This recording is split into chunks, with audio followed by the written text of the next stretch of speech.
जळगावमधील पारोळा तालुका येथे अवैध धंदे राजरोसपणे सुरू असल्याचे न्यूज ब्युरो इंडियाच्या स्टिंग ऑपरेशन अंतर्गत समोर आले।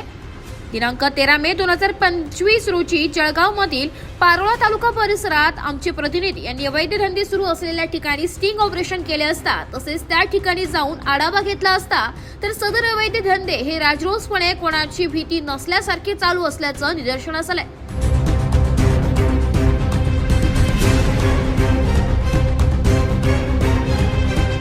विशेषतः पारोळा पोलीस ठाण्याच्या हाकेच्या अंतरावर हे अवैध धंदे सुरू असल्याचे आमच्या स्टिंग ऑपरेशन मध्ये समोर आले।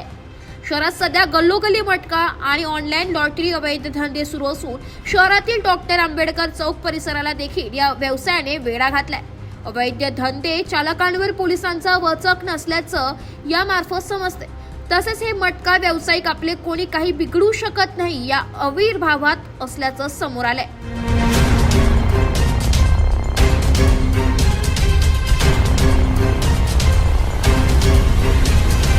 शिवाय पोलीस ठाण्याच्या हाकेच्या अंतरावर होत असलेले हे अवैध धंदे पोलीस प्रशासनाच्या नजरेत येत नाही का की पोलीस प्रशासन याकडे जाणून बुजून दुर्लक्ष करत आहे असा देखील सवाल आता उपस्थित केला जात आहे।